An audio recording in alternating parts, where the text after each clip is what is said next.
Hey guys, it's Ethan. And MJ. I just want to say I'm excited for you guys to listen to our podcast episode on Status and Culture, the book by W. David Marx. What's the subtitle again? What is it? You have the book because you have it. The status and culture, how our desire for social rank creates taste, identity, art, fashion, and constant change. There we go.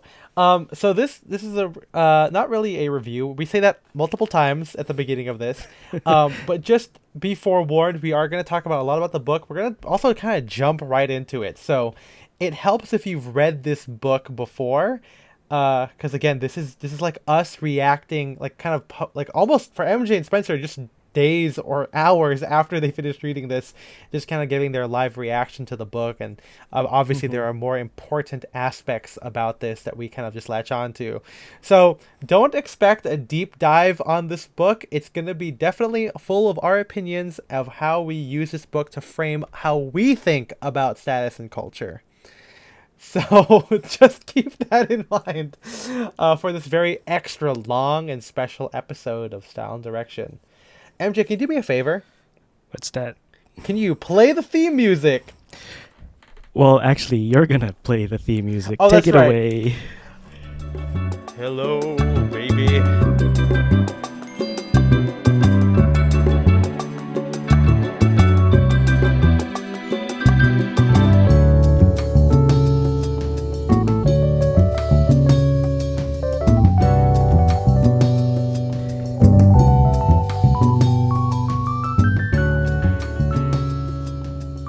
Hello, my name is Mr.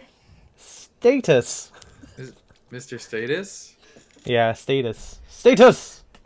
What's your Well, status, Mr. Status? Mr. Status, Mr. Status. Is that a new song? Yeah, Mr. Status. You say status, I say status. There's only one way to say it. I'm culture. And I'm direction. Yeah. Yeah, I was gonna say freaking status and culture. What is that? Are the evil version of our podcast? It kind of feels like it in the sense, Yeah. right? Like it's If we looked into the cursed mirror and saw all of us with goatees and eye patches. well, I would have well, I guess at this point of recording I have my beard is like pretty much coming back because I have it shaved. We would all just have like the evil Spock goatees, like that classic style, or evil Abed, if you want to go the more contemporary. Yeah, who gets the robot arm?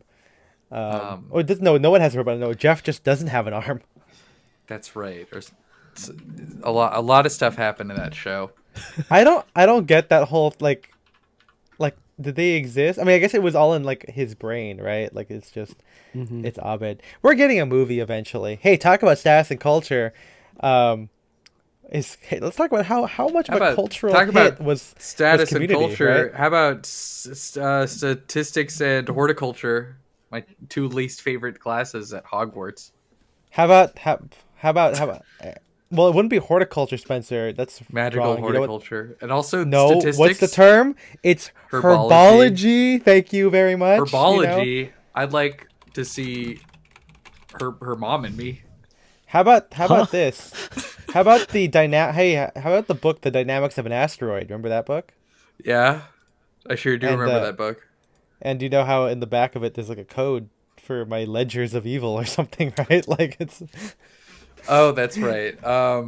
yeah. What a by classic Professor. movie. We should watch that again. I think it's on HBO. Yeah, are we missing out on the cultural touchstone that is Sherlock Holmes: A Game of Shadows? Yeah, that is. boy. How come he didn't mention that in his book at all? Yeah. I mean, technically we are getting Enola Holmes too. That's right, the second one. Yeah. Who's excited for Enola Holmes? Let me see a show of hands. We're all raising our It's a hands. show? It's a full house. It's a full house. It's a show. I haven't seen a second of it, but boy, I can't keep this up. Sorry, guys. You're not a fan of. I'm not an Enola head. I'm not a. I You're don't not know an much. E-head? I'm not an E head. An electronics head. Did you know the EH. EHUD? Yeah, you ever heard of EHUD? What is E HUD? What's EHUD? I'm pretty sure I've said this before, but he's a a Hebrew assassin in one of the books of the Bible, where he had his like sword, and then he was assigned to kill this like pagan like king, and the king was so fat that when he stabbed him, I think he I went remember this in all the way to the hilt. Gross Bible. But then if he couldn't like, it didn't come out the other side. Like the guy was just that big. Yeah, I remember we had a. Why do we always talk about the damn Bible? But It's always like Ethan I said that- the last the time. boys always Bible. Ethan. I had I had the boys Bible that had the little thing on the side. It's like, here are the grossest stories. Wait, that's a thing? Yeah. I didn't Did you know just about like this. you just found this? I What do you mean, mean? I read the Bible. Hold on, Spencer. First of all, I Okay. read the whole Bible cover to cover. okay, sure. I mean, I don't know if I how dedicated I was, but that's how I remember it. I remember finding it in that little thing in a boy's Bible for boys. I got it from the boy Jesus Christ himself and divine revelation. The boy. They should put that guy in capital B. Assassin's Creed. Jesus Christ? No, like Ehud. Oh, Ehud. Okay. Yeah, why would it? You were talking about an assassin. Well, yeah, but I mean, Imagine, okay, so if this sword didn't go in, if he with the hilt, a hidden blade would do nothing. That wouldn't. or- even, yeah, it wouldn't kill him. yeah. I mean, He would okay, be the I'll- final I'll- boss. I'll have a reference for you. It's like when John Wick has to fight an assassin who's like this really big guy. He stabs him like 3 times, but the guy still keeps coming. So it's like He the comes, same thing, dude. All over. dude. That's gross. Don't come. Yeah, Do not. Ehud, more like E-cum. How about that? How about Ecud? Yeah, That's What's- the electronics branch of Cud.biz. Yeah, what's the what was the slogan of CUD? We love you. We love you. I don't know what was it. I don't remember. We didn't write it down. I'm sure it's somewhere. Anyway, it's guys. written down in our vocal notes. In the CUD bylaws. Yeah. Yeah, Go to it's like a CUD.biz. designated survivor sort of situation. Yeah, what happens when the CEO of CUD gets killed? It goes to the speaker of the CUD house. The speaker of the Cud house. Man, I want to go to Yeah. the Cud house. I want to go to Cud the, house so bad. I want to go to the CUD of Commons.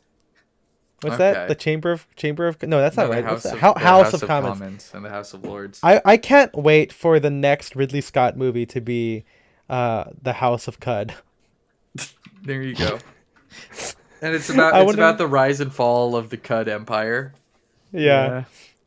How about CUD colon gods and kings? What's the other one? Is it What kind Exodus, of gods and accent? kings? What kind of accent would Jared Leto be doing in the Cud movie? Would he be doing crazy Italian? That was crazy Italian. The way I said that, by the way, crazy Okay. Italian. That's how they Crazy. talk. I'm crazy and I'm Italian. Sounds like you're doing like a tenor Jack Nicholson kind of a thing going on. I sing pretty high for a guy. I'm Jack Nicholson. Jack. Yeah. Anyway, speaking of Jack, welcome everyone. Put your Yeah. pants Speaking back of on. Jack shit. Jack. Hey, my name's Jack Shit. Yeah. That's the sequel to Jack Frost. Wait, so hold on. In Jack Frost, he's made of frost, which is snow. Yeah. And you're telling me in I'm Jack telling Shit, you. he's a snowman I made hate to of. be the one to report this. Okay. I don't want to, I don't want to, but unfortunately, yes, and he is made of shit. God, And he still man. has the soul of his dad. Oh God. Yeah, he's played by Michael Keaton. He's like, son, why am I made of shit? Dad, you melted. I had to make you out of the first thing I could think of. Is there a hat involved in this, like Frosty, or Yeah, he had to like poop on the ground and then put the hat on the poop, and then all of a sudden, But he had to do this to save his dad. yeah, it was like a Will what's his name? Fuck, Boots, Forte. a Will Turner. No, Will Turner and Davy Jones thing where like Jack could have become the new king of the sea, but to save his friend, he had to have him stab the heart. So Yeah. in this one, to save Jack Frost, he had to poop and then put the hat on the poop. That's right. It was the last day of summer. What do you expect? Yeah, it was his Yeah. dad who died in a Summer. car So wait, last day accident. of summer, last day of winter. He kept no. The problem is he kept it in the freezer all through summer, and then on the last day he's like, you know what? I think I can take him out for just a little bit, but it was too hot. Hmm. And he had to do the next liquid solid that he could find. The next liquid solid. That is, I if hope. you go on Wikipedia and search poop, which I do often, it does say poop is a liquid solid containing All the body. squid. Yeah. Pour the squid.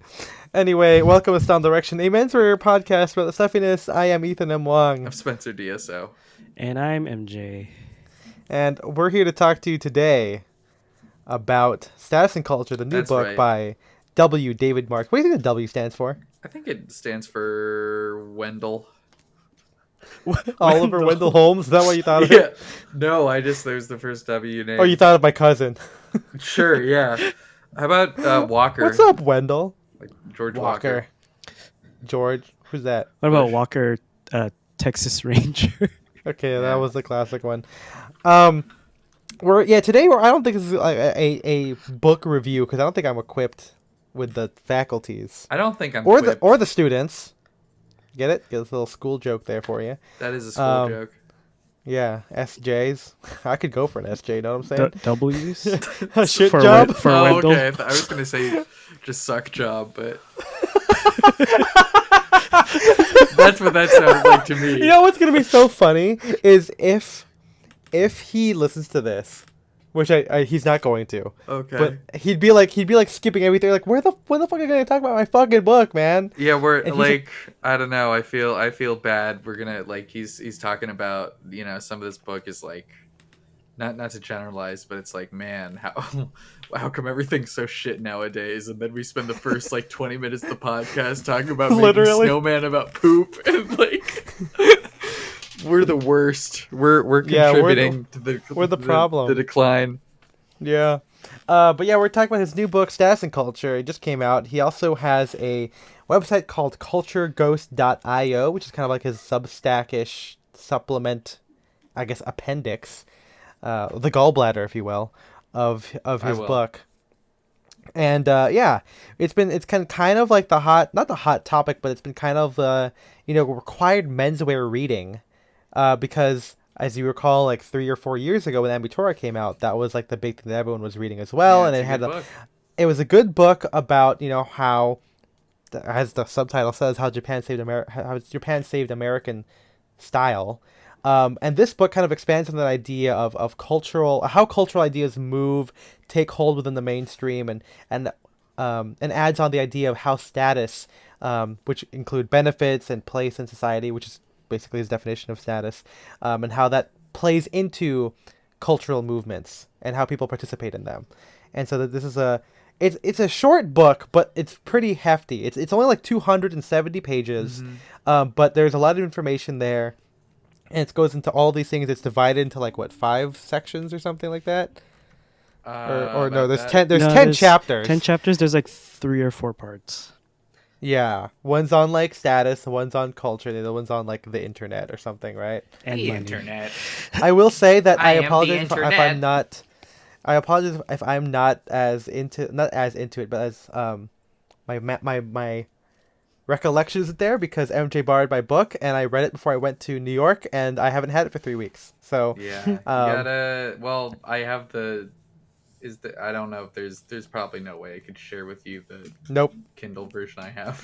But it's okay. I'm sure everyone's read it, and a lot of our friends have read this book, and it kind of, it kind of follows a lot of what we talk about on the blog, or how the blog and podcast have moved into the past 2 years, where we don't really focus on like, oh, let's talk about Spear Point collars. I mean, I guess if you think about our Spear Point collar thing as his Ambitora, we've kind of moved into the whole like, okay, well, how do we talk about menswear culture as a whole and how we participate in it? And so it kind of goes hand in hand with that discussion. So I think we should just jump in here. Spencer, I know you're the other person who has the book. What did you think of the book? For the most part, I mean, I really liked Amitora. I had some minor disagreements with this, as we'll get into, but for the most part, I like this book. I think I don't mean I feel I always feel condescending saying this, but I think it could have been a little bit shorter. I felt like there were a lot of the book was just examples of stuff. Yeah, that's like the Um, common complaint from like a lot of the reviews that I've read. Mm. but um, I don't know. A lot of the historical anecdotes I thought were kind of fun to read about. Which I mean that was I think the strength in like Amatora a lot. But as for the more specific notes, I'm sure we'll get into those when we get into the discussion. Yeah. Yeah. Okay. MJ, you Um, just finished it. yes, today. What our Nice. listeners don't know what today is. And you don't have to. But you don't need to. Kind of what Spencer, same page as Spencer. As far as being like it to be shorter, but that's fine. Um, it felt like there was a lot of like s- uh, same perspectives for a lot of the points he was making. I felt like, which was kind of like um, everything is just what you make it in the end, which is like, I mean, it's fine, but also it was just kind of repetitive for me a little bit. The historical points were good. I thought that was, um, just a good read. Um, that's what I have off the top of my head. Nice, Off your fresh and domer. off the top. Yeah. I'm the Yeah, domer. I read this book before both of these guys, and like I said in our bonus episode when I was way before the New York one, so the one from August, I think, or September. Um, I think that the book kind of it's good in that it provides a framework of our conversations. I think it's we have a lot of interchangeable terms. A lot of the discussions in our Discord tend to be about semantics over certain terms, and this kind of gives us a good way of looking at it, like a kind of a No, I defined did think way. reading this that like if we actually took the time to structure our discussions more than like, oh well, we know what this means, and so we're just gonna keep saying it until other people get it. Um, Right, this but we is don't do what, that. yeah. But anyway, this is what it would look like. Yeah, I mean, I think as like we said, this is kind of providing general and historical um, anecdotes over that we can relate to things like why did the spear point collar fall out of favor, or why people today, I guess more or a better example, why people today are embracing the ideas of classic menswear or what we perceive to be ideas of classic menswear, and it's kind of trending nowadays. Like why do these things come back? So we've been discussing that a lot. It's been kind of like the discussion topics of like on permanent style and put this on, especially with Derek's conversations on taste lately. So this whole idea of how to proliferate taste and as it relates to how people will adopt it, which is about status and culture. It's good in that it provides that framework. I I felt like the historical anecdotes were good for the purposes of this very broad discussion. The book is very broad, and that's what I'm saying. Where it's short, but it's also a lot of information, it's a lot of examples. Mm, I do think that the downside of that it's very like Western culture specific. There are some other examples in there, but I think broad terms, like off the top of my head, I think of like the Teddy Boy stuff, Andy Warhol, etc. Like all this stuff is very Western focused. And you could also argue that Western culture is the dominant culture nowadays, and that's just through colonization. And so it's the best area to pick from like how people adopt things. mm. Um, so there is that small not complaint, but that's the kind of the thing I wish there was a bit more nuance there, especially with attention to like more niche subcultures that are still very relevant today. I think more attention on that, like Well, you yeah, know, I see what you're saying, but I also think that since the book is about status, it is probably going to focus more on the mainstream right. And stuff. so then that's my other thing too, where I think Yeah. obviously this is my bias of reading it because I don't. As you guys know, I'm anti-influencer. I don't like, Uh-huh. and I also don't like discussing status because I don't like the idea of it. Um, but I do think that there is this example of like it's not a cheat code on how to get higher status. he says that it's not. He says that it's like it's more of like a blueprint, right? Um, but there is this kind of small underlying idea that most things are almost all cultural movements are in pursuit of higher status. And that's not the case in every anecdotal example, but it's almost the sentiment is almost as if it's like, well, if it doesn't get there, it's just not worth it, and it also can be kind of sad if it doesn't happen. But there's a lot of great examples I can think of where you are not in pursuit of that thing, or and a lot of cultural movements or things that you can co-opt into are not in pursuit of higher status. Yeah. I also take issue with the benefits of status because I feel like that gets kind of murky.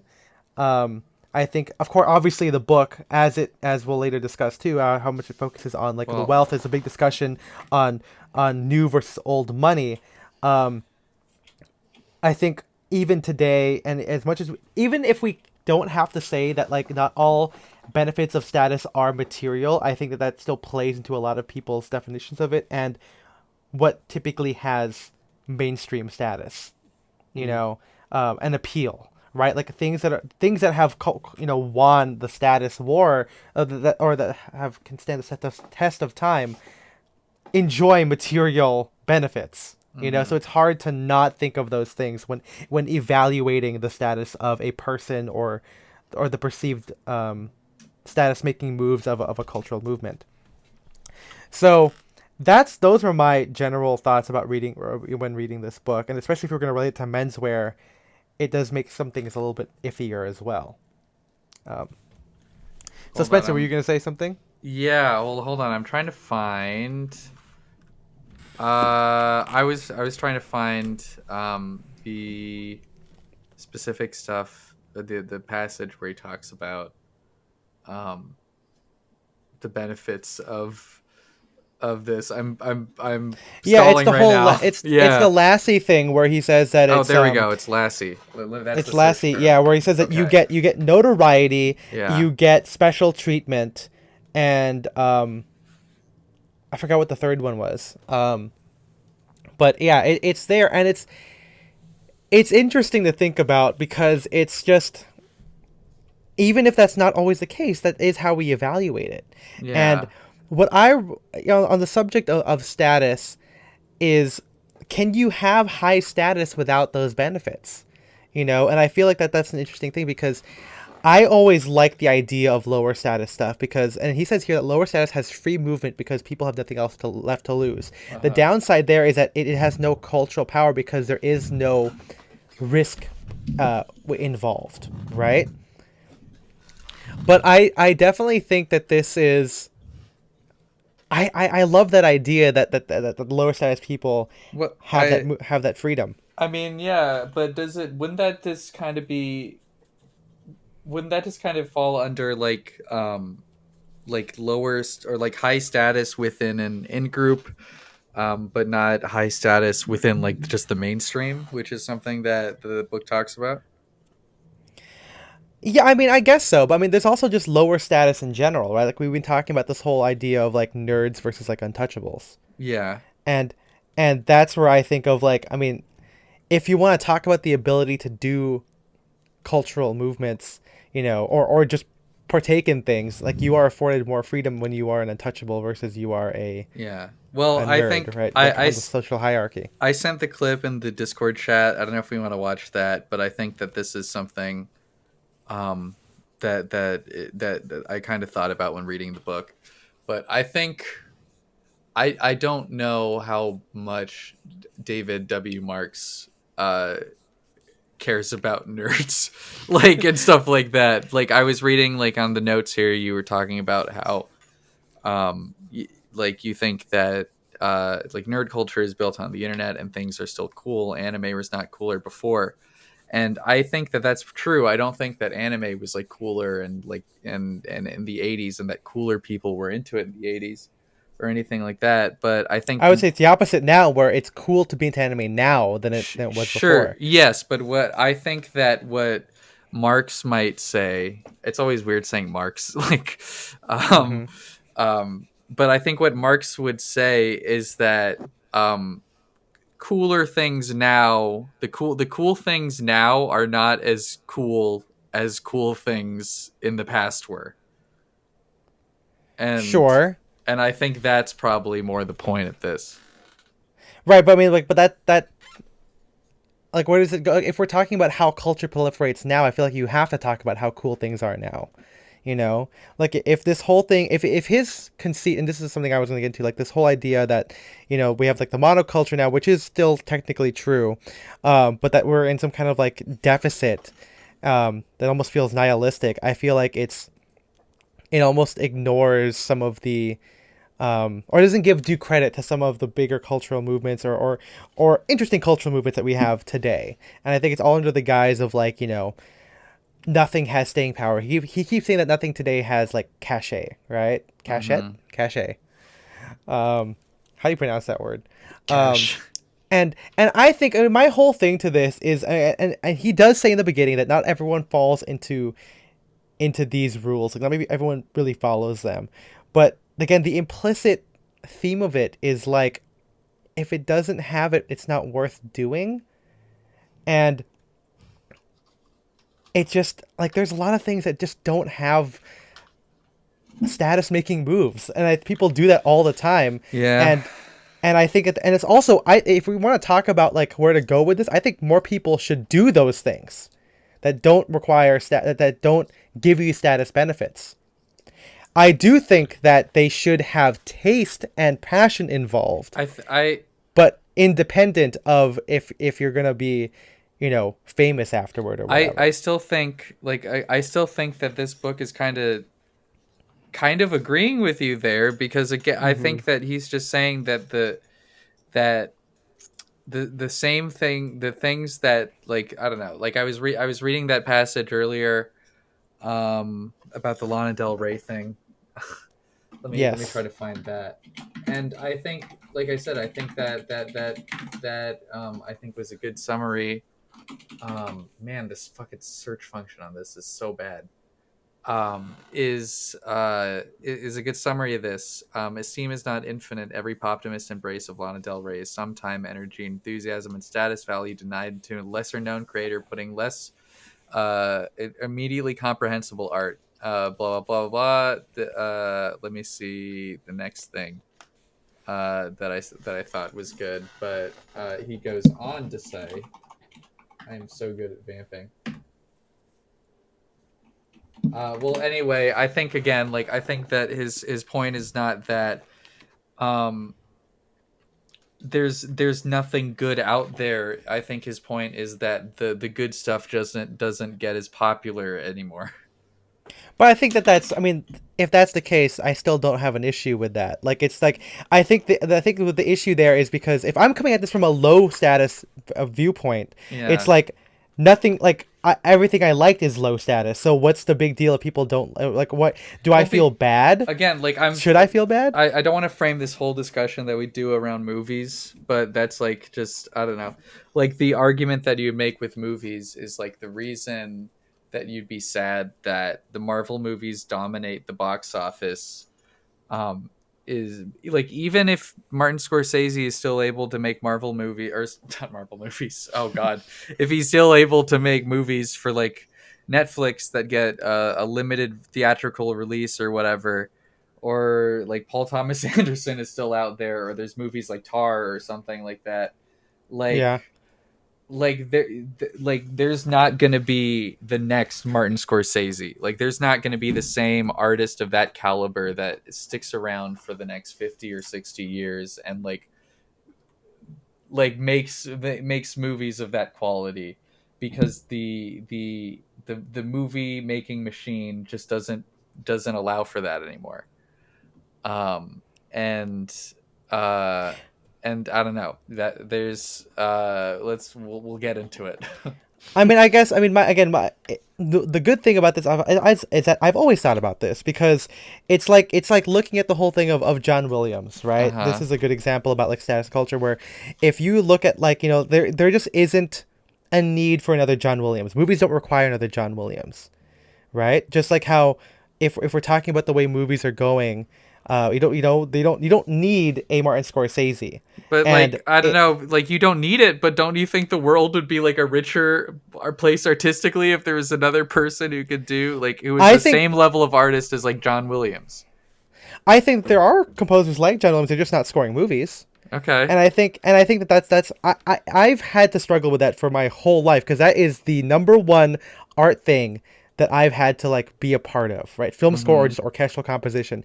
And if we've as a film score community have been like, well, there's literally not gonna be another John Williams, I think it's fine, because it's like there are still good composers out there making music. It's just not attached to a movie. And I think also, like, there's also like John Williams wouldn't exist without Steven Spielberg, right? So Mm. there's that whole dynamic to it too. Like I think there's a lot about like just the taste in not just the audiences, but the taste in the creators as well. It's like, in the Romantic period, people say like, oh well, this isn't Beethoven. Like every era has had something similar to that. And I can understand that the issue would be like, okay, well, what's the next thing? And even at the end of the book, Marx doesn't know what's going to happen next, right? We don't Mm-hmm. know how the internet is so new, and everything is going by super quickly, that we don't know. We can't accurately look at like how culture is going to change next. What is going to be the next thing with mainstay, right? And it could just define the way it is. Like, I mean, film scores today are like, oh yeah, it's like a gateway to classical music. Back then, opera composers hated film scores because they were like, this is like pop stuff. It's like lessening the impact of orchestra music, right? Or same thing with opera, with like stage plays, or like the operettas and Yeah. musicals and etc. And so the only difference here is the internet, right? And I mean, for better or for worse, for me, again, as someone who I think of as low status, and we'll get into the mentor part in the second half of this, I, if everything takes effort to get into when you're low status, I think it just means that everything is on a level playing field now. Like you don't get to go to the movie theater and just see a good film. Like you have to find it. Just like how I guess today, like to like books, right? Like your Barnes Noble's not gonna have every book, and this is fine criticism against Barnes Noble too, but like you'll have to go to like an indie bookstore or a specialty bookstore to find those things. And Mm. again, I think that that's not necessarily a problem, and I don't think that the book is saying that's a problem.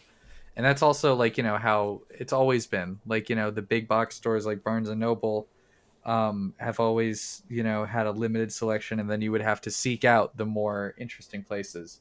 But I Mm. think the point is that like the more interesting places, like the specialty bookstores, are getting pushed out by the big box stores, and they don't exist anymore. And so like yeah, I guess the ultimate like thing to say is like, well, there's the internet for that, like and there is the internet, but I think the point is that there's a difference between just going to a website and like going to like an indie bookstore, used bookstore, and like getting to know the staff and getting to know the other people that go there and stuff like that. There's just like a difference between those two experiences, and I think uh, it's not a value judgment on them, but I think it's you could be sad that it's you're not going to get that same community experience anymore.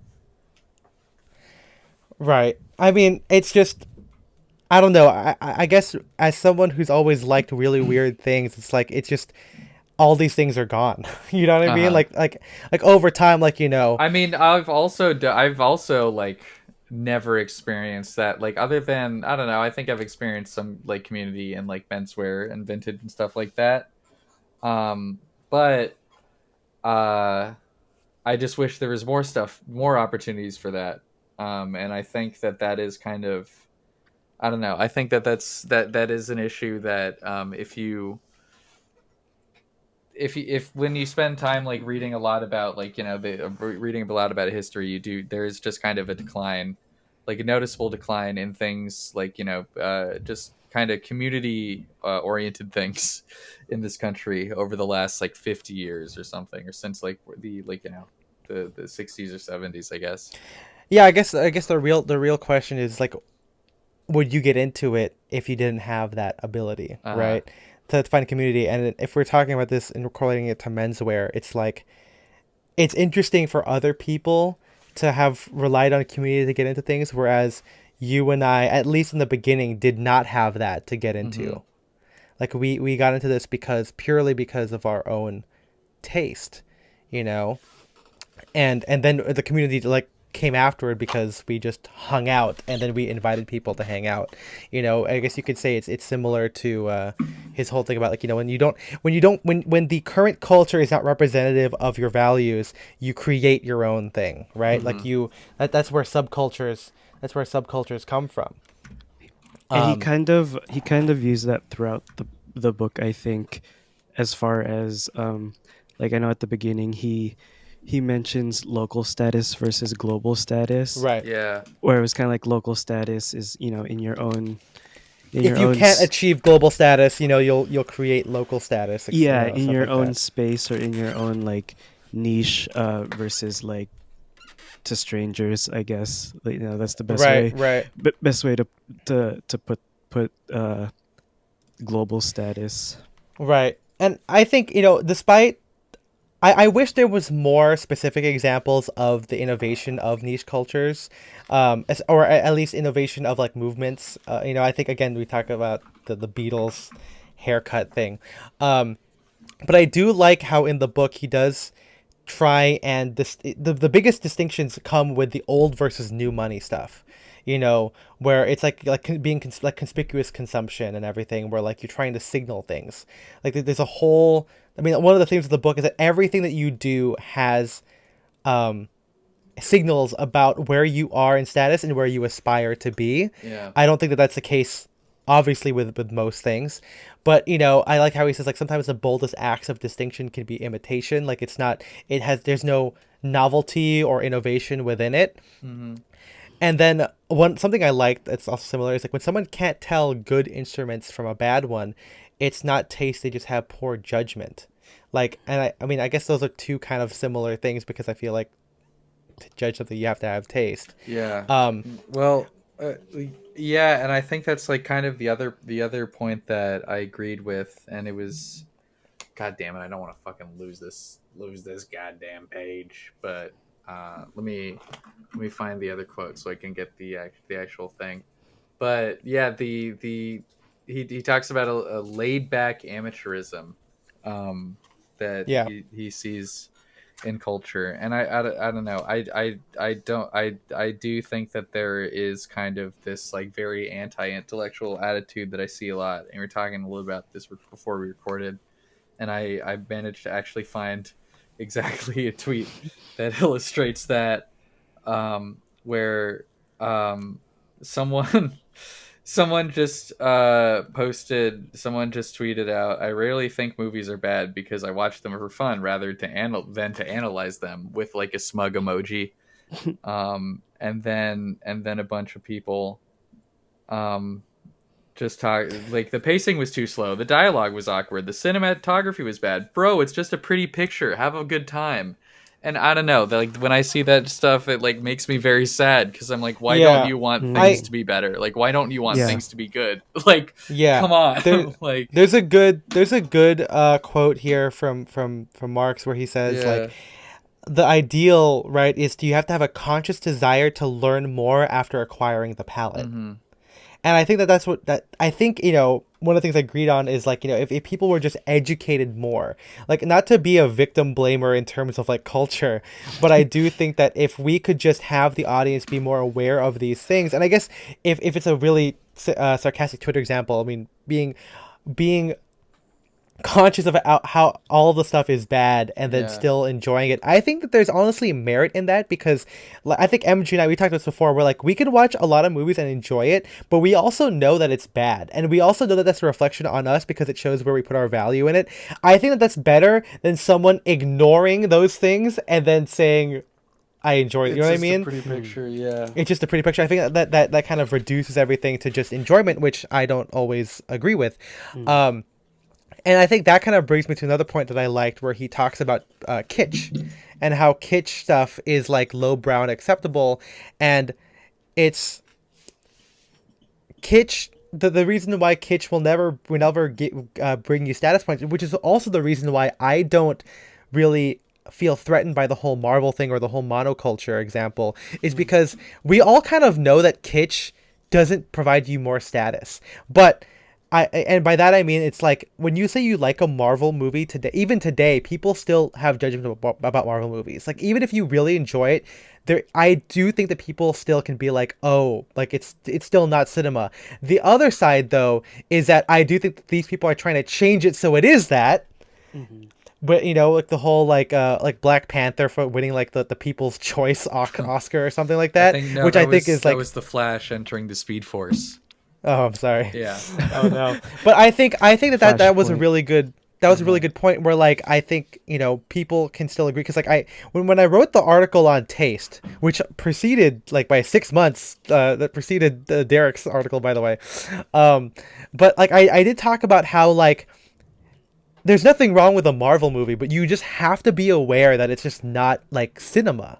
And at this point in time, people still believe that. And I guess the fear here is that the more it proliferates, the more it will come to define to define culture. But my I guess my not optimism, but like my I guess my idealistic hope is that the fact that we have especially brought this up, like the whole like old movies, like we still quote like When Harry Met Sally today.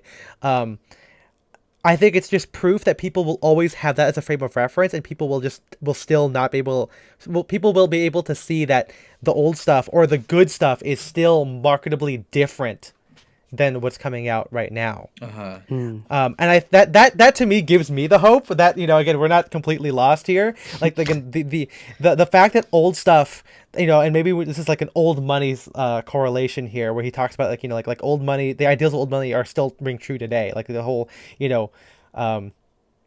patina and everything like that, right? We still keep that. Patina. I think that the patina of like old movies and their celebration is still proof that we still have this taste. Like there's still cultural taste. Yeah, and I it's like good that I think the point is that it's like it would be nice if the levers of power of power and culture allowed more things like that to be created today. Yeah. Hold on. Yeah. No, I mean it's.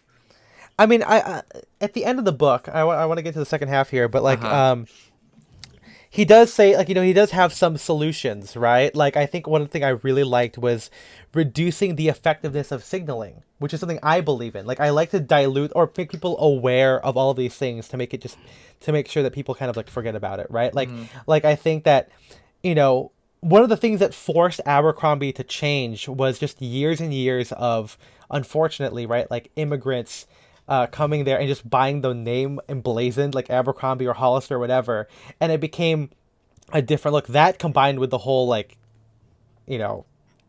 only hire pretty people thing, and of course like all the frat stuff, all of this kind of come together to dilute the effectiveness of the signal of whatever that is, and it forced them to change, right? It forced Abercrombie to get better for a little bit, and of course it's up to personal taste whether you like it now or not. But I think that that's a really interesting idea where if we apply that and weaponize it against maybe detrimental ideas of culture, I think it's good. I mean, it's why we still continue to make fun of Marvel movies and people who enjoy Marvel movies and Disney adults too, right? I am curious to see if Disney eventually, if going to Disney is a meme, and that's because Disney made it so you could go to Disneyland every fucking day, and people go every fucking day, and people still pay for it. But if this like this cultural teasing still happens, I'm wondering if we're able to kind of kind of snap out of it. Like I think like the Marvel scores got better after that whole, and that's saying it's a direct correlation here, but like there was that article, that video about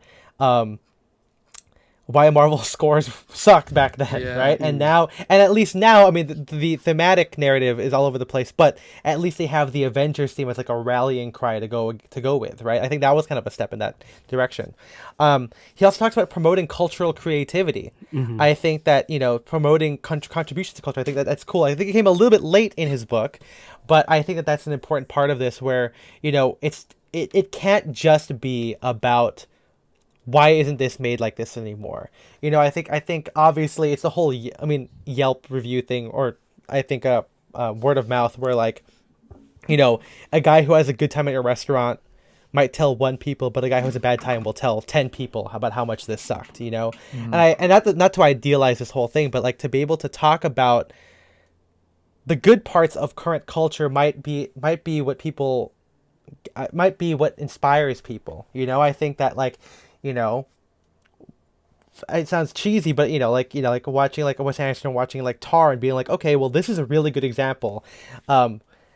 Might be the way to kind of bring that back. The downside is obviously media, like, you know, is all owned by big business, and so they're not going to talk about this, which I get. I mean, the real bad guy here is capitalism. Yeah. And then lastly, I really liked his talk about complexity. Yeah, me too. Kind of wrap this up. Those are the quotes that I was trying to find. Yeah. So he says here that complexity is good, but it doesn't have to be esoteric. And I think that this is really, really good because it reminds me of film score, where I forgot if I made this quote up or I read it somewhere. I'm gonna take credit for it. But it's the fact that John Williams' scores are orchestrically, like, they have a lot of breath to them. The makeup is complex, but you can always hum John Williams.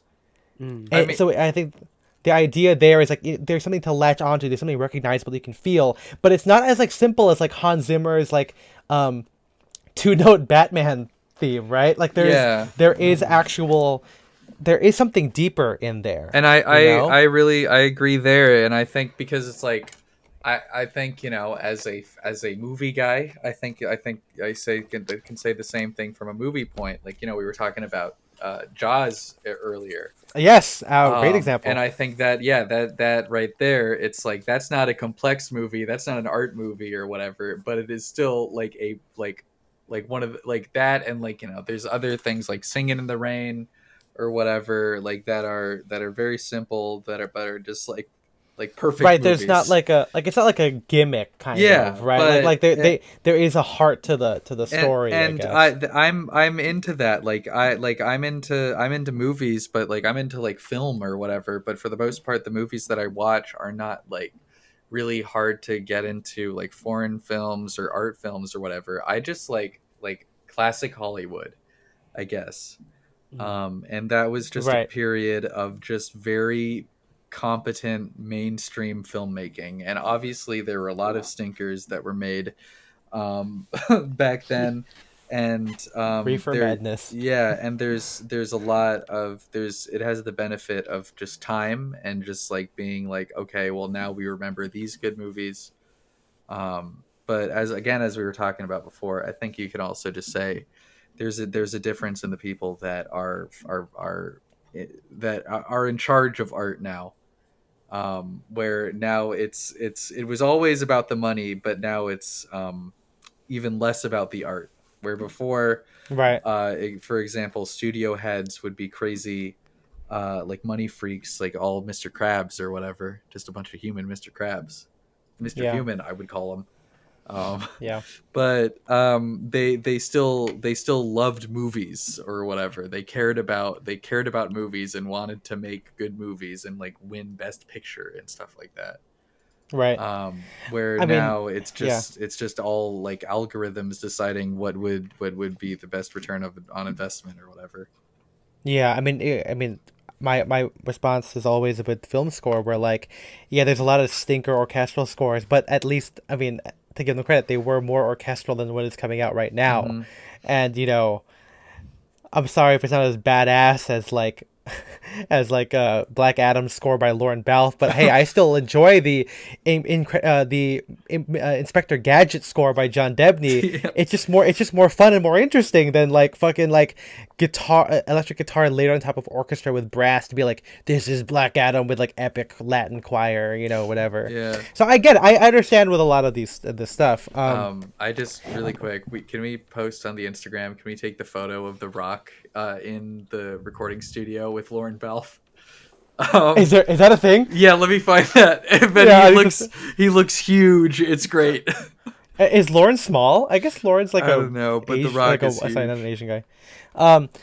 And one thing I also like is that he talks about like how referential good cultural movement stuff is. I mean, I think obviously the book goes into both mass culture and how like that kind of is like the death knell for certain things when things go from like a cultural movement to just being relegated to being kitsch.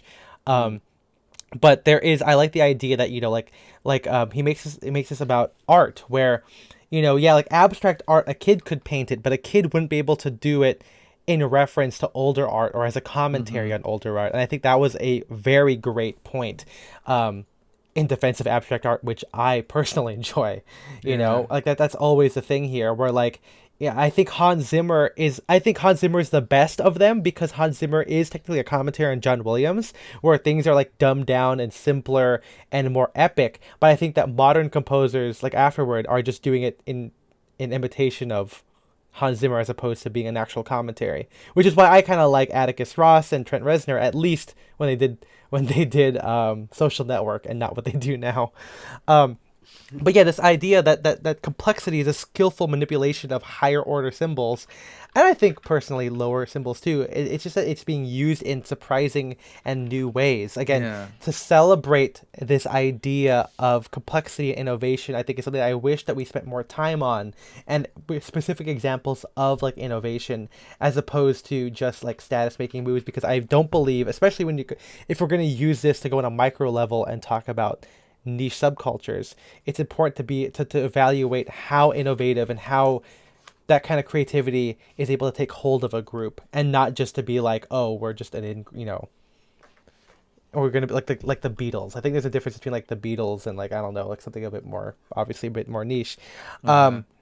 But I think at the end of the day, I agree with him with saying that competence is good. I think Yeah. competence in this whole thing is important because it being aware of the tropes and being educated on culture, not exactly in the blueprint that we're talking about, but like just what make up culture, what makes something culturally relevant or culturally good, or what makes up art in general, I think is the real way forward for you to kind of understand. Like again, like that's the difference between like Adam Sandler, who's wearing like jib shorts and a t-shirt, and like maybe like an ALD guy who is maybe a little bit more commercial, or just a guy doing like a 70s athletic look. I feel like that's Uh-huh. always more interesting compared to like my dad wearing old athletic shorts, Yeah. you know? But he says here we should strive to be aware as much as possible so it enhances creative endeavors because without it, it becomes shallow or ironic. Um, and I he finished, the last quote I have is the ability to understand culture is not classist. Creativity is more common than wealth. And I think that that's also absolutely true. And oh this yeah. goes back to my whole thing of like, I wish people were just more creative and just did more creative things, and that's honestly what unlocks the rest of this for you. If you are unable to be create or sorry, if you're unable to access your creativity and create something and you can only consume, of course your enjoyment of something will only be shallow or ironic or as like Mm-hmm. a shadow of it. Yeah. I guess yeah. Um Man, I wish we were just recording everything we said since we jumped on. It's fine. Um but no, Extra I'm long episode. yeah, extra ELE.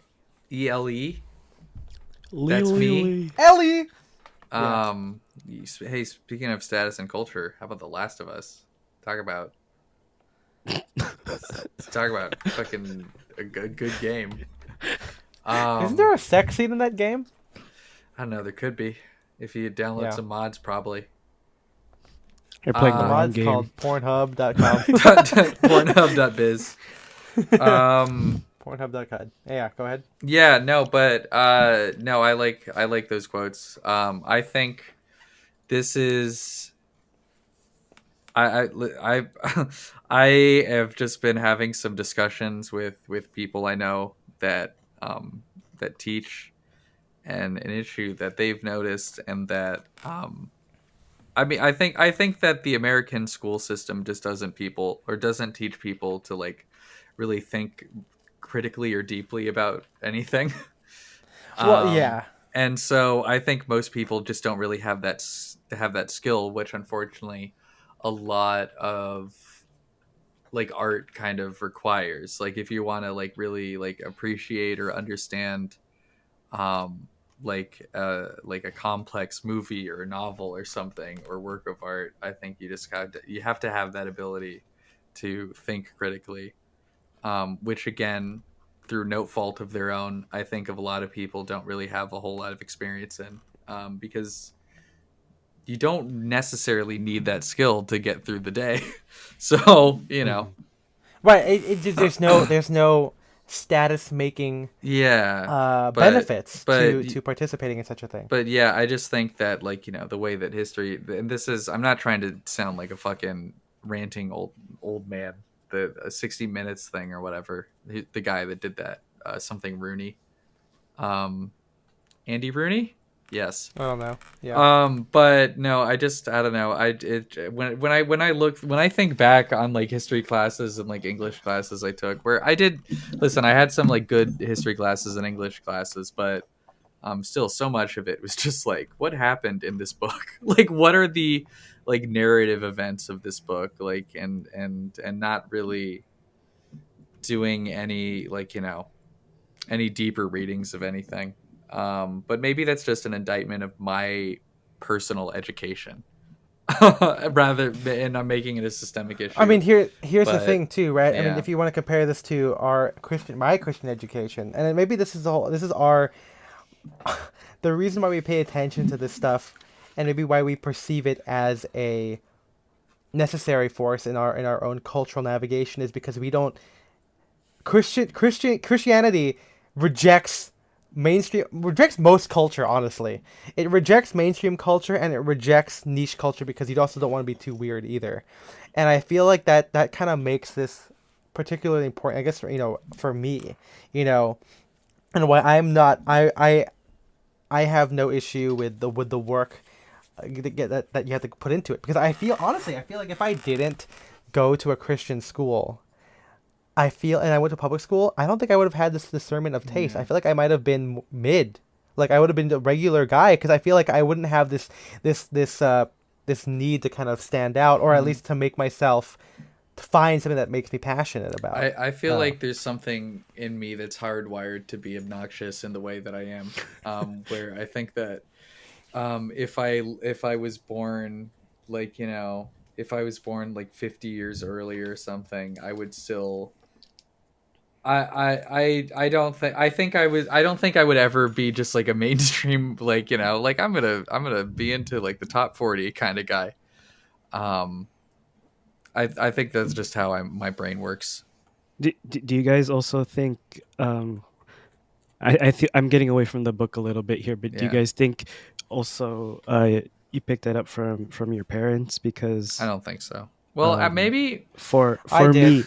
me that's my answer to the school. I could agree with the school thing with Ethan as well. As far as picking it up from my parents, they were also like kind of, particular with taste for like, certain things. And this is, yeah, that's not to cut you off, MJ, but I feel like because one of the things about being like the descendant of immigrants, something that we kind of talked about with the Asian American episode, is that it kind of attunes you more to culture, because it does put everything in a value judgment of how is this going to affect your status in this world. Like, I know for me, my parents were like, my parents were kind of tapped into the culture a little bit, American culture, and they were pretty artsy because they didn't want to be like they didn't want to be just like regular Asian Americans who don't not assimilate, but who don't partake. And I think that's Right. also a privilege thing as well, where like my grandparents, when you move here, when you're pregnant and you have to get a job at whatever hospital is going to have you, you don't have time to go to the movies. Right. You don't have time to like consume anything. I mean, they did, but it was more for enjoyment. And then when you have like my parents, where okay, now you're the kid of this thing, now you're at a college where a lot of people are white, and you want to be able to partake in that conversation and have a have your own status in the hierarchy of college youth and as a working adult.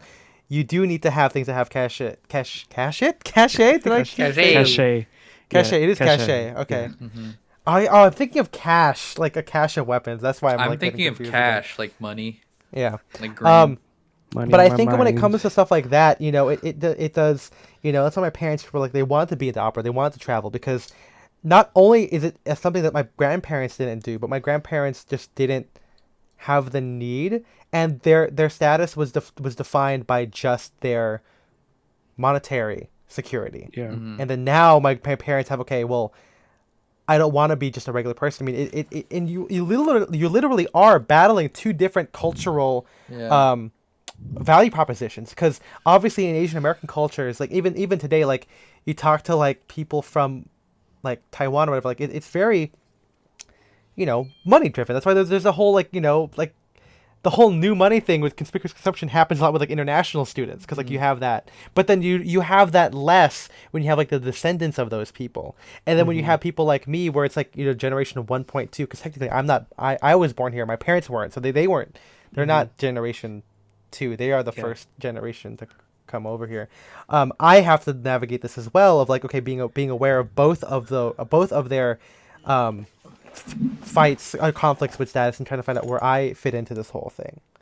And I think I personally think that is something that is more unique with minority communities and stuff, because your culture is literally not the mainstream culture. You're always going to have to decide what of mainstream culture you're going to opt into, versus a white person or a person, at least a person who's like born here and their family's been here for generations, who don't have to worry about those kinds of things.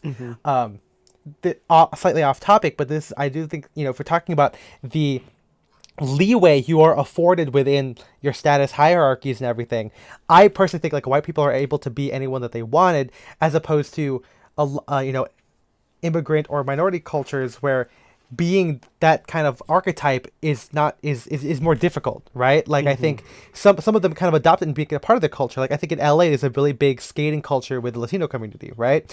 And it would be, it's odd to have like an Asian skater back then, because like you would be like, not only are you Asian, but you're doing something that's not typical of your ethnic or cultural group, right? And nowadays when I talk about the Indiization of culture, I just think more indie as a culture has elements that are now being adopted by other subgroups, I guess within the United States. But I'm just saying like how we're finally at a point, probably thanks to the internet, where we are able to have these like status hierarchy shifts, and people can opt into different statuses and different cultural groups with more ease than they were before. Yeah. So that's kind of like the new thing. What would grant someone more status? A single bacon cheeseburger from Five Guys, or 5 McDonald's quarter pounders, which is the same, which is essentially the same price.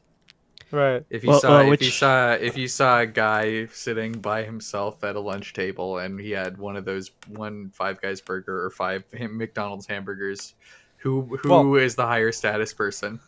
Here's your thing: are they old money or new money, Spencer? Yeah, I was gonna say who's been around longer. That's a good question. What's the old money move? Is it to get the one burger, the 5 McDonald's hamburgers?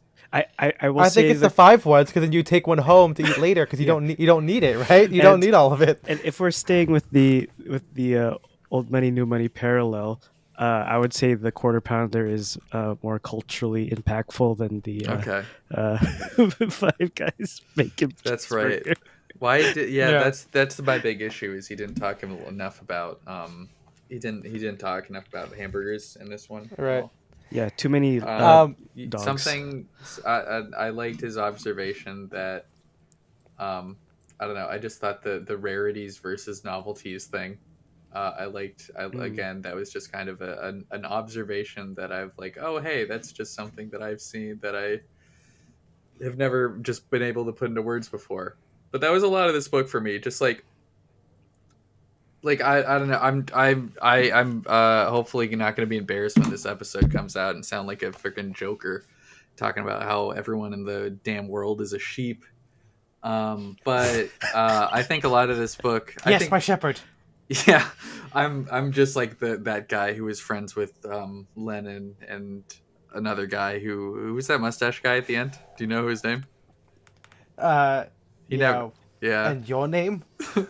Who knows? But anyway, no. But I think a lot of this book was again I enjoyed all the little historical anecdotes, and a lot of it were just observations that Right. um Mm-hmm. I was like, okay, I think that this is just kind of a general observation, like that is for the most part that is true in most cases.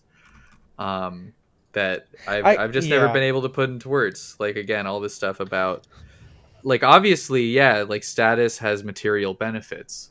But it's just nice that he was able to like in a couple paragraphs or I mean, I guess probably more than a couple paragraphs, My but see my Couple hundred yeah. yeah, pages. put that into Again, words. I guess I wish there was more detail. Like I wish it wasn't as broad as it was. You Uh know, huh. like that's always gonna be my thing. And I guess we can move on to. All right, MJ, go ahead. I was gonna say, it it kind of like Spencer was saying, just kind of put into words what similar thoughts we already had. Um, Things like conventions, you know, like we do or we say things to kind of like um, immerse or fit ourselves into like our intended niche or in our, our desired subculture. Yeah. There's that chapter off, it's literally called Taste and Authenticity. Uh, So Yeah. it's not like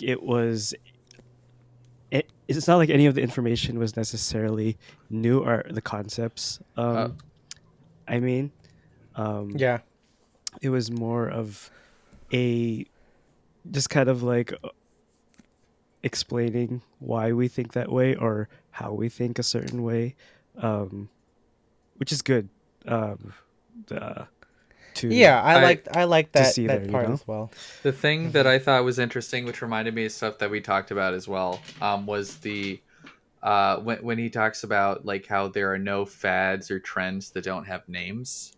And that just kind of reminded me of like you talk about the Abed brain, or it's like just an obsessive need to index and like break down every like facet of something Yeah. into like tropes or whatever. That's what I was thinking of. Yeah. Yeah. No, I mean it's the book has a lot of great stuff. Mm-hmm. And we do need to get into our menswear discussion on this now. Oh man, yeah. Because we're already an hour in here. But yeah, so we our mentor discussion is going to be framed around our very good friends uh, JTR and Jeremy Ostreicher. I was gonna say James Ostreicher, but that's not his name. But yeah, he states thank you to them for sending us these discussion topics. And we'll try and get through these. How do you think that things signal more masculinity play into feelings of status? Like, I guess his example is James Dean's rock star being low formality but high status. Um, I think what's interesting in that obviously Marx does kind of go into these like trailblazer or innovator stuff a little bit. I wish there was again more examples of this, because I mean, even before James Dean, the precedent there was it Clark Gable not wearing an undershirt, and Yeah. he took off his Mm. shirt, and then you have like, oh whoa, that's crazy, and then you have James Dean wearing what is basically underwear as like his main look the whole time, right? The t-shirt with just jeans. I definitely think all of this is explained within the framework of the book of, does it have social benefit to you? Does it increase your status at all? And I think with innovators, it's hard to tell what's going to happen, because it just depends on the sentiment of society at the time, Yeah, I right? Like think yeah. well well I was just gonna say like yeah, I think that the James Dean like rock star thing or whatever, that's just a different type of, I guess, masculine virtue, I guess, like, but besides the I put in our terms like very like Esquire man, like upper class, like like business magnate or whatever. Mm. Yeah. But I feel like that's just always been a thing, where One. it's like Yeah. I don't know. What were you to say? Well, I would say one of the critiques on the book was like it doesn't really take into account other cultural things happening at the exact same time, which makes society primed for that cultural movement. I I can't recall if he actually did do that. I mean, from when I was reading this review, I felt like that was how I felt as well. But it's like, you know, if we're thinking of like James Dean or any kind of other example, it's like, what's the demographic happening, right? Like, I think more people were maybe younger who were watching films, Hmm. or there's more of a rebellious attitude. I mean, think of like Ford v Ferrari in that scene where like people don't want the Ford, they want the fucking James Bond car, right? Like they Well, got to yeah, be because cooler. like And obviously the parents didn't like James Dean, but like the teens liked James Dean. yeah, exactly. And I think Yeah. it just, again, I don't know how much of the book is contributes cultural success, I guess, to just prime moments in society where these things can happen. It's like, yeah, we can like trace menswear back to like Mad Men, but I think like Mad Men is definitely like post Sopranos prestige TV, right? Or Hmm. like Breaking Bad. Like Breaking Bad and Mad Men were like the good TV of like 2007. Maybe, I mean, I guess No, Breaking Bad was a little bit I think later. Breaking Bad came out after Mad Men. Okay. Yeah. Was Mad Men still airing? 'Cause, I mean, Mad Men ended like in 24, Mad Men started I think in about 2007, and I'm pretty sure Breaking Bad started in 2008. 2010, or 2008. Yeah, Okay, yeah. yeah. So, but like there are things like that where like I don't think a Mad Men show could have happened before The Sopranos or even at that time, right? And I don't think that the hashtag menswear could have happened any other time as well. Um, so I think again when it becomes a discussion about like menswear moves like that, or even things that are a lot more, um, jarring for the culture, like let's take like skirts in menswear an example, or just men wearing skirts in general. Men have been wearing skirts for a long time. There have been Hmm. guys who wore skirts, like, I mean, skirts were also a big thing in like the punk scene, right? Like Yeah. I mean, I guess those were Mhm. more like kilts if you want to call it that. But now like you can't, other than like queer people wearing them, now you have Harry Styles, and you can call that co-opting of queer culture if you want. I think it's definitely true. Like he's like a pasty white man is kind of being the poster child of this subversive thing. But like the acceptance of it is that we're just primed right now in this moment. I think you can definitely trace it, but there's a lot of other stuff at play versus just simply, whether or not you can benefit from it. Um, Mhm. but of course, that also plays into if you're going to participate in it. Um, here's another one. Here's this one from JTR in a very Yeah. broad question. How do you think status relates to how you choose to dress? Um, well, I think as we were saying before, I don't think that people like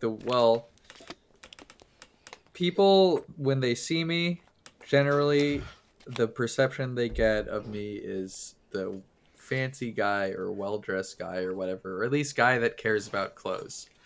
Yeah. I don't dress because I want people to think of me that way. I'm glad that people think of me that way, I guess, because it's accurate that I do care about clothes. I don't think it's accurate that I'm like the fancy guy or whatever. Anytime they show me a picture of a guy that's dressed like the Onceler or something, and they're like, "This looks like you," and I'm like, I No. don't think so. But that's not the reason. That's not the reason I dress. Um, I think that there are contexts where it's like I definitely think more about how others are perceiving me when I'm dressing like for work, for example. If I'm gonna be like actually like interviewing people or like having meetings with people and stuff like that. But on a day basis, I dress because I like the clothes. And if people think good things about me for it, that is a byproduct that I appreciate, but it is not necessarily what I was going for. MJ, Mhm. what about you? Pretty much the same. I do think well, less about gaining or looking for status, um, more on the signaling side that he mentions in the book, where it's kind of like, um, you the people that know know, Right. um, You're s- aware of y- y- that phenomenon. yeah, because like, also like we're in a hobby that it's kind of like, a lot of people would look twice at, to be honest. Whereas like if we dressed more, you know loudly, I guess it's kind of like a, um people can assume that you're like trying to do something, Right. versus people that are in like the niche subcultures that see those details or those things that that we do, kind of, it's kind of like a hat tip, for Right. Right. lack Right. of a better term, versus like, you know, I'm try to boost my status among, certain groups of people. Right, right. I think that idea there is with a hat tip and being aware of things is interesting because we're talking about this from a post hashtag menswear perspective, right? Mm-hmm. We're in a like style form, everything already exists, but the difference there is that Spencer and I got into this before we were aware of such things. Mm. Like we kind of like I posted a fit pic. I mean the term fit pic kind of grew during the pandemic. It's always been around, but like I posted an outfit picture because you take a picture of yourself when things are nice and so you post like it's just it always came from like that hobbyist mindset, and I think that's why some of the original fit pics, as we discussed in our fit pic episode, were like chest shots, right? Mm. Spencer was like the leader of that one. I was the leader um of chest. yeah. But the thing here is The that first captain. off, for me to answer this own question of how status relates to how I choose to dress, I think that I'm always low status because even among our Discord and everything, I still make choices. Even in my own group, I make choices that are not the mainstream. I think that Mm. I do things that are just not as Well, um I'm not gonna be the one. I'm not gonna sit here and say that you're like high status or whatever. But I think that your role is, I guess, tastemaker or cultural critic or something. Which like that doesn't mean that everything that you do, people are going to copy, but people do. I think people well your opinion holds more weight than just like a random like Instagram commenter or I something. guess so. I mean, because even if we're using this book as an example here, and I guess there isn't that much commentary on the role of cultural critics Mm-hmm. within taste in the book. I mean, he does hint at it a little bit, but there isn't like we need more examples of like when a person decides this, how does culture move from that? I think it's also hard to do those things because people all Yeah. famously rebel against those things We in should general. watch. You gotta watch the man. We should watch it before. Should have said something or sent it before, but the The Fran friendly boys Lebowitz thing. clip. I did watch that one, yeah, Yeah. about how all the people who were making those things like died, or at least made those decisions and Uh made the huh. who are making the actual culture stuff and were commentating on it. They all died, and then it Yep. was left to like, let's say like the third or fourth people afterward who Uh were like huh. kind of left to kind of make everything else.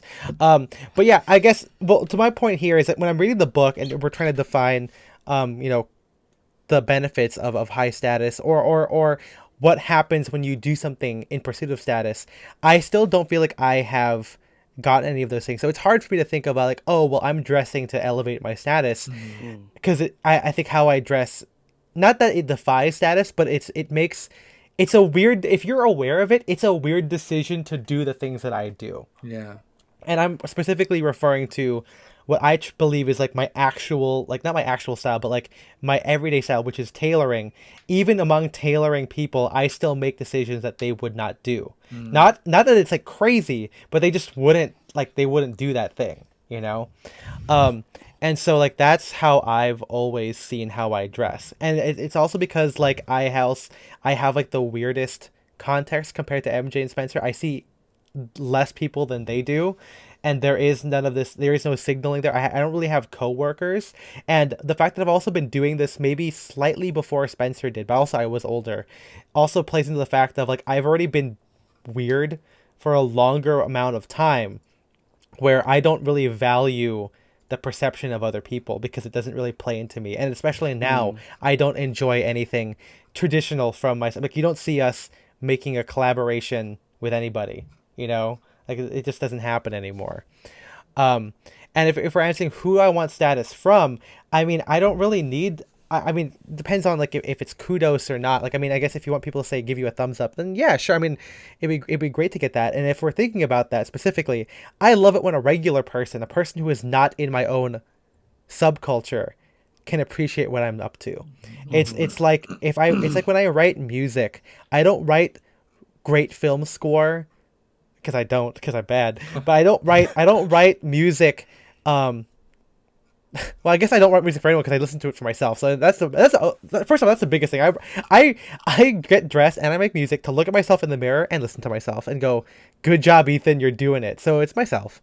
The other part though is like if someone who is not me, who is not a composer, can still understand these concepts and get it, that to me is a person I'm doing this for.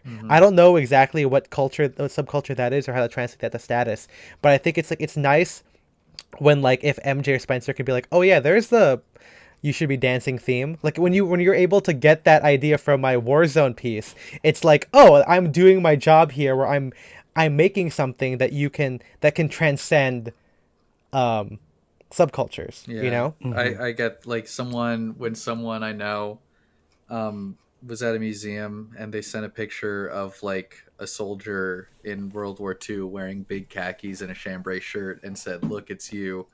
And I was like, "Oh, they actually get this," Yeah. No, versus the yeah. person showing like a fancy like fucking like hashtag menswear wedding suit and saying like, Right. "Oh, this is so you." Yeah, I mean, I remember this is even years ago where a guy from a Nerf group I would go to a lot. He messaged me saying, "What do you call the hobby that you're into?" Because I wouldn't say it's like dapper or like being fancy, because like you don't do that. And I was like, "Yo, wow!" Like, I mean, he's not using like terms. He's obviously unfamiliar, but I'm like, you're getting that this is different than the posturing hashtag menswear, at least at the time the hashtag menswear like iGent kind of approach, and yeah, I mean, I almost say I dress for those people, but I guess that the messaging that I have is for those people, or that's at least how I measure success. And if we call, I don't know if that's even a benefit. That's not even like I'm not enjoying anything from that other than like than me feeling proud Yeah. of myself, I Yeah, guess. it's You not know? the answer for the are you is status a factor for why you or how you dress? Yeah, yeah, and I mean, even then, I still think of myself as low status because if we're going by the stuff, I look at it as how many people are into doing this thing. Are you getting notoriety? I guess you could I say that. I And think are you getting material benefits from I it? Which think is I think no. it's just like it's a difference in the in group status and out group status or whatever, because I think I would say that menswear is a place where unless you are the tippy top of the status chain, it doesn't really mean anything. Yeah, Um but I mean, we're no, not there either. I'm not saying we're at the tippy top at it, or Yeah. but because we don't. Again, I understand that we don't get like we don't have Well, sponsors for a podcast. We don't have the whatever. But it's right. like you've gotten like a couple free pairs of shoes. That's like maybe that's lower middle tier maybe. I guess for even in that vein, I also look at Yeah. it as like because if you're not at the top, that means you're dressing to signal things to other people. I don't think I wear, and I don't, I'm not trying to be willfully obtuse on this, but Hmm. I'm not wearing something to go for a guy to go, oh, that's a 30s No, shirt. I know that. I'm just saying. And I'm just I mean, no, saying. Like I'm within the menswear world, I think again, and I'm. It's not a It's just people. I think people do value your opinion. I Um, guess so. and I mean, so that is a certain level of status, I'd say. And again, I'm not saying that you're. I don't think that you are. You don't have a whole lot of influence or whatever, but I don't know. Maybe there's a difference between status and influence. We're already at like yeah, an hour and a half. We gotta do. I This is know. gonna have to be. We should honestly make this a two-part thing and record another episode or something about this. I think this is a fun discussion. I mean, that's why the last episode's gonna be menswear as a hobby. Remember Yeah. that. Um, I think that yeah, it is. It's just it is tough for me to get to wrap my head around. Um, but the other idea here, the other point that JTR puts is that do you agree with Marx's theory that the internet has increasingly made wealth the most important status signal, and that other forms of cultural capital are becoming less important? The answer is yes, Yeah. because of wealth just I mean, it's not. This is not a gotcha thing. Wealth just lets you do things, man. Hmm. Like Yeah. I like it. First off, it means that you're able to try things No, and partake in all things. those TikToks that are like the day in the life as like me a 22-year-old in Manhattan or whatever. That's all. Yeah. That's all that aspirational thing. It's like it's all just like, if you only had the money where you could spend your day going to like cucumber juice places until 3 p.m. Yeah. or something. Right. Yeah. I mean, it's just how much freedom you're allowed to have is just given to you a lot by wealth. Mm-hmm. The other part too is that wealth um provides you as a cushion for consequences. Like, like if you were a rich guy and then you wore a t-shirt to a formal event, you're not going to be blacklisted and fired. Like, you're still rich. Yeah. Compare that to like maybe like, you're a first year law student who is like the first person in your family to go to law school or to go to college, and then you make a faux pas at like a law event, and then you're blacklisted from a bunch of like law firms. Like, you're gonna Mm-hmm. like that you're gonna feel that more. Hmm. It's the whole speeding ticket analogy where like, like a regular guy getting a speeding ticket, it's like a fucking paycheck versus like a rich guy where it's like the equivalent of like a dollar is to the other guy. And if we look at status and culture as exercises in how much you can do of each thing, of course the wealthy are going to be able to do more stuff. Of course that's going to be the one metric to have, because it doesn't matter. Like, you don't need education to partake in those things because of how much we become a consumerist, or how much more we become a consumerist Mm-hmm. society. There is no value in being like, I don't know. I guess the whole question here now is, would you rather be a filmmaker or a guy who's watched every film out there? And like, which one, like, whose opinion do you value more? Yeah.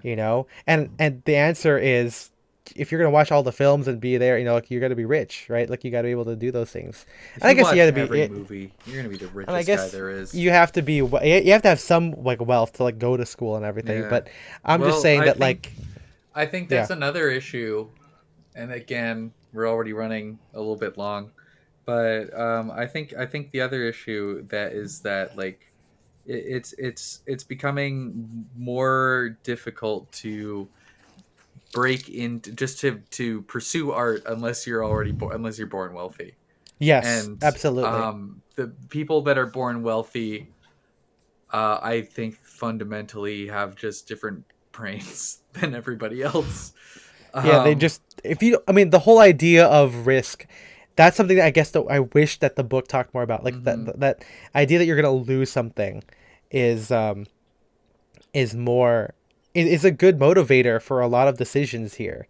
Um, and and more so than just, being reduced to being what's the K word again? Kitsch. Like, Yeah. there are certain things that are much more ostracizing. I also wish there were more juicy stuff in here. I think that's another thing that the review I read and I agreed on, where like, obviously he steps Mark steps away from like overly politicized or more nuanced and difficult topics. Like, what about the status of like, marrying an immigrant, or like, I think they call not interracial marriages, I should say, or something, or Hmm. interracial relationships, stuff like that. Like, these things that also kind of have that definitely have cultural and status signifiers. I think that that's kind of a big deal. Obviously, if he ever makes a sequel to the book, it's important. But let's finish off with this last topic here. What would be the best way to distribute status in our society, or how to redistribute it, and how should we do that within menswear? Uh, What behaviors uh, should be rewarded and admired? I don't know. I mean, I've always just liked, I don't know. People that are good that should be rewarded. It should just be like it's a cop out to say it should be a true meritocracy, but in a perfect world, um, I mean, I guess to even be a meritocracy, you still have to define like what's good. But I like creativity and experimentation. I say that as a guy that wears the same outfit like every day, but yeah, It join me, guy. Hey, I, that's the answer, right? I like To people. dress like Ethan. Yeah, but I don't know. I like people.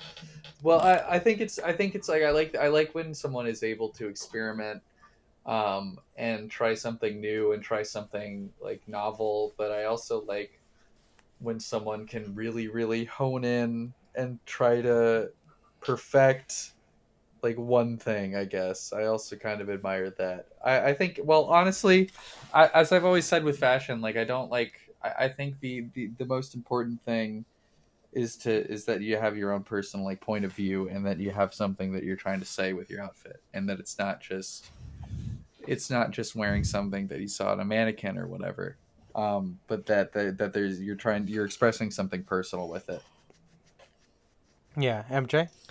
Um, I don't know about spreading status or distributing status because it kind of I don't know. It's like Yeah, I don't know if it's a it can't be spread. it's Well, yeah it's not like it's I kind of understand what they're trying to get at, but it's you have to make a conscious decision to you know gain or to immerse yourself in something, right? Anything that requires like a particular taste or he in I put it down here in chapter 7 of the book. He mentions that the artist's role is to see and to um like make make things known that people don't usually see. They Yeah, chal- absolutely. they challenge like the norm and like introduce radical innovations, and you can't make somebody do that. you know so it's it goes back to the whole you know effort and um you know finding out what your taste is, making sure that um like there's a authentic aspect for your desire to like dress or like whatever you know hobby or something that you're trying to get into. hmm Yeah. I mean, so I agree with both of you guys. I mean, I think it's a combination of everything where, like we said, as we closed out the book, we agree with Marx that, like, the real idea is to just be creative, delve into the complex, but still make it complex and maybe in the references behind it, but easily understood and not mysterious. People should be able to get something from you, regardless of what you're wearing. Um, and I guess the same thing with any other kind of cultural movement. To get to the heart of it. Um, but that idea of distributing it, I feel like I wrote this down earlier in my other notes here, where um, it says that he writes about the redistribution of respect, and he said treat superiors like peers. I feel like that's what's happened nowadays. But I feel like what we should do is treat beginners or the new or lower class status as peers as well. Because again, one of the things that maybe that I've felt, is if I've always had this like idea of myself as low status, that's the one reason why I like to talk to people. I think it's like I don't really see myself as anything different because I'm not. Like we're all like kind of doing similar movements. We're just at different stages, but Hmm. we're still going through that idea of experimentation. Like I still well, maybe I experiment a little bit less now, but I have gone through experimentation and I experiment with different things or I try new things and I'm still self-conscious about certain stuff too. It's just about reframing it, It's just some people are more self-conscious of other people, whereas I'm self-conscious of if I'm going to like it. Like I'm my own worst critic, you Hmm. know? And kind of reframing the idea around that about like kind of just being peers with everybody. Like I don't like status. I hate the idea of status because I personally don't like looking at it like that. I think it's hmm more of it in terms of like if we were talking about meritocracy, like you said, Spencer. I think it's more about like merit or like taste can differentiate us, but I Hmm. don't think I'm necessarily higher on the status thing compared to someone who has different, Yeah, I I th- eh, well, yeah. I was yeah. I think it's just again a difference between like seeing status as like a value judgment versus like status as mm, just like an observation, like of like a Oh, hierarchy, I of guess. like where someone is, yeah. Yeah. Because I I know th- that we put here it's like a ladder. Like people can view it as like a ladder to climb in order to hmm get yeah. to something. Um, but again, my idea of this, the way to proliferate the stuff is to kind of if everyone can see themselves as being potentially creative, as we said earlier, I feel like that's kind of the way forward here, where people can kind of see that they can make cultural movements, um, independent of their status, or maybe like in spite of their status and in their culture, like I think it's great when our resident finance guy wore a green suit and like pushed the boundary a little bit. I think we need more of that to kind of challenge the idea of what is the culturally acceptable. He talks about norms, but like also just like what kind of cultural stuff get movement. Yeah. I think we need more of that to kind of just be like, fuck it, I'm gonna do what I want. Again, the downside is if that stuff is not educated and just lowest common denominator stuff.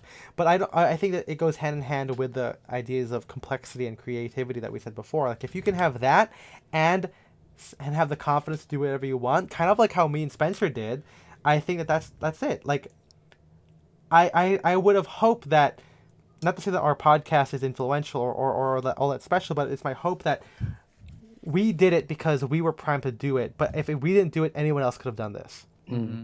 That's how I feel about anything. I think there are so many guys out there in menswear or in the vintage scene who are young, maybe not as active as they used to be, but like who still like spear point collars or whatever. And I feel like if I didn't do it, someone else would have done it, but I just happened to do it at that time. And I think we need more of that, more people to just kind of look into what they like and why, and be aware of the signals that it has. Like, again, like that's what makes me able to write something like, I'm not a good composer, but it makes me write something like You Should Be War Zoning, which is a very Hans Zimmer, very pop influence stuff, and to know that it's a silly song. Like, Yeah. I think when Scott was watching MJ's cut of it, he goes like, "Oh, I recognize Ethan's tropes of music like right here," and it's just like silly, me co-opting the Hans Zimmer stuff. And then I can also write something that I've written like in high school, which is a lot more John Williams focused, where I know that is much more complicated and a little bit more old school, but I'm just aware of all of these things. Just like how today I can wear a t-shirt and a sport coat and be like, okay, I'm very throwing fits or very zeitgeisty, and then I can also wear like a spear point collar with high-waisted pants. I mean, both the pants would be high-waisted, but make it something a little bit more pointed in a different aesthetic. To just know these things, and that might be what we're losing in status and culture. And it's my hope that with the internet, you just learn this stuff, man. Yeah. But maybe we just use the internet differently than everyone else, and maybe that's the real answer. I think well, for me, the better answer to the original question is just being like anti-gatekeeper, kind of. Yeah, absolutely. Because like if we're treating, if we're gonna say we're gonna treat newer members or newer hobbyists as peers, that's kind of where it starts with, not gatekeeping, menswear or whatever you want to say. Yeah, I still answer in my DMs every once in a while if I have time, and if it's not like a too simple of, or I guess if it's like not a weird question, I'll usually answer it and tell you where I got this, or at least link an article that'll put you in the right way. I always operated under that thing because I feel like anyone can unlock that creativity. It's my personal belief. I don't know if we said this already, but like if you just were exposed and you learn why this is what this is, anyone can get into it. I think that you don't have to be like Hans Zimmer. You could be John Williams if you wanted to, but it's better to make the choice between John Williams and Hans Zimmer than just feeling like you're Hans Zimmer. Maybe that's what Spencer's been saying the whole time. So I get it. We all get it. Catch us hopefully you guys, later. Yeah. I hope you guys enjoyed this whole episode. I know it's a long one, but hey, this is what the whole book's about. I hope you read the book, buy it from your local bookstore if you can. And if you want to discuss this more with us, you can go to patreon.com/downdirection. That gives you access to our bonus episodes as well as our Discord, where we talk about this all the time. And That's right. You'll see how we make these blog posts. $10 a month gives you nothing more than that, except I guess it's status to get that little SaDcast fanatic at that role, and you get the status boost of us saying your name. That's more than the other guys. So, MG, who are we thanking? We're thanking our SaDcast fanatics: Shane Curry, Philip Kregard, Jarek Collian, Henrik Goldberg, and John Clifford. We thank you for doing it for the culture. Yeah, do it for the culture. This culture. The culture where apparently I have high status in, apparently. Yeah. Apparently, remember that kid? Yeah. Apparently. Oscar's named, actually. Actually what?